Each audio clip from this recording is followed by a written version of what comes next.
One meeting could reset a family and rattle an institution. King Charles now weighs a simple choice with brutal consequences: meet his son or keep the doors shut. The stakes are obvious. Any private word can become public property. Any soft moment can harden into headlines by morning.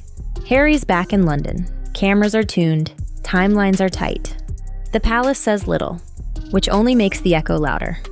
This isn't sentiment, it's risk calculus. A hug can be harvested, a glance can be clipped. Even silence gets spun. Charles knows the new rules. Control the frame or be framed. If a meeting happens, it must be built like a bridge. Measured, guarded, and strong enough to carry the weight of a global audience. If it doesn't, there's a reason. Precision beats nostalgia. In this era, that's not cold. That's how the crown survives. And right now, survival is the brief. Schedules look dull until they decide history. The King's diary is a fortress of moving parts. Briefings, red boxes, public smiles. Harry's calendar is the opposite. Sharp beats that pull cameras into orbit. Between those calendars is a narrow lane where a meeting can breathe. Every option carries cost. A quick handshake feeds the narrative factory. A longer sit-down risks false leaks, quotes, and a week of selective retellings. No move avoids headlines. The only variable is control. That is why process comes first. Who's in the room? What's on the table? How long it runs? Who records the note? It's not suspicion, it's seatbelts. Without them, a single off-the-cuff sentence becomes a season of content. The palace understands tempo. It lets rumors burn themselves out, then answers only what has to be answered. If there's motion, you'll see choreography before affection. Escorts, timed doors, fixed cameras.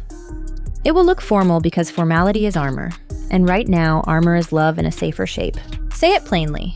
The fear isn't fantasy, it's fallout. Not that a hidden mic appears from a sleeve, but that context can be stripped in seconds and uploaded forever. The modern risk isn't tape, it's edit. A sentence arrives naked on a feed and loses its beginning and end.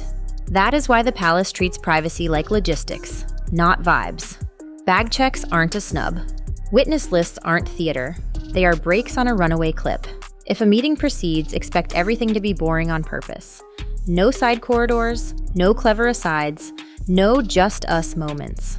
The rule is clear: anything unsupervised becomes an artifact, and artifacts outlive apologies. The crown's defense is dullness.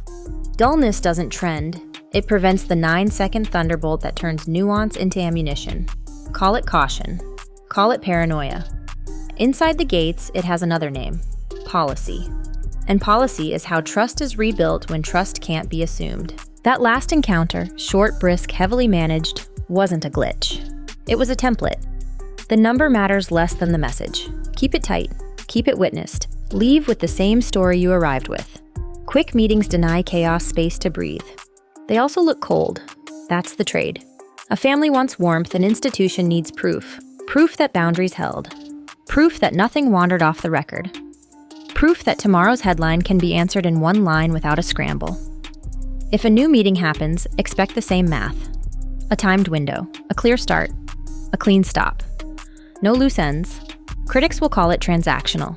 Supporters will call it professional. Both can be true. In a storm, a reef isn't romantic, it's necessary. The monarchy learned that the hard way. So brevity is not indifference, it's scaffolding. It keeps the roof up while the weather passes. Protocol is empathy that learned to wear armor. It cushions mistakes before they land. A private secretary in the room isn't a spy.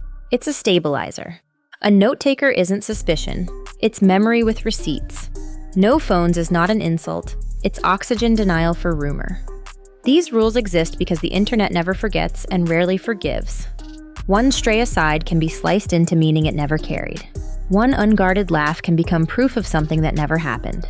Protocol anticipates those ambushes and blocks them quietly. The aim isn't to strangle humanity, it's to give it a chance. Without structure, people drown in their own good intentions. With structure, they can be kind without being careless. That's the choice on the table. If the meeting reads like ceremony, that's by design. Ceremony is repeatable. Repeatable is defensible. And defensible is what survives a news cycle in a country that never blinks. 2 quiet vetoes shape everything. William understands the cost of a sentence taken out of sequence. He has built a brand on steadiness and won't donate new fuel to old fires.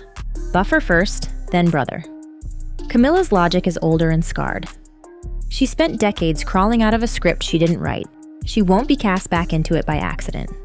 Their advice is blunt. No unsupervised rooms, no improv, no ambiguity. To some, that sounds harsh. To them, it's weathered wisdom. Families forgive in private. Institutions bleed in public. If there's a green light, it will flash only after two questions clear. Does this help the country, and can it survive the edit? Anything shaky dies at the door. That's not hostility. It's stewardship. It protects the throne, and it protects people who have already paid enough for other people's headlines. Follow the money, and the motives sharpen. The Sussex story still sells when it brushes the crown. That's not condemnation. That's market gravity. The renewed first look setup means ideas need heat to move. Heat is proximity. Proximity is risk. This is why the palace starves rumors. Starved rumors don't binge. It's also why one confirmed meeting can bankroll months of discourse. You don't need conspiracy when incentives are public. Attention yields budget. Budget yields shows. Shows yield more attention. Buckingham's answer is scarcity. Say less, meet less. Leave nothing lying around that can be dressed as revelation. Or when duty demands, meet once under bright rules and let the paperwork carry the weight. The cameras will still hum. They always do. But the story won't run away from its author, and that is victory in an economy built to sprint. Rumor isn't evidence, but it moves pieces anyway. Whispers of Diana-centric projects surface like tides. Most recede, some surge. The emotional load is obvious. For William, that legacy is sacred. For Charles and Camilla, it is a wound that learned to scar. Any suggestion of revisiting that story with fresh spin triggers defensive posture. Fewer opportunities to misread, fewer moments to mine. This isn't about smothering truth. It's about refusing to turn grief into inventory. The palace cannot police speculation. It can only make speculation unprofitable. That means not supplying dialogue that can be repurposed, not handing over expressions that can be threaded into a trailer. In that light, caution isn't petty, it's humane. It protects the dead from being content, and the living from being condemned to relive it on demand. So will they meet? If they do, expect choreography that looks almost liturgical. Entry, witnesses, brief agenda, measured exit, contemporaneous note. The headline will say frost or thaw. The truth will say structure.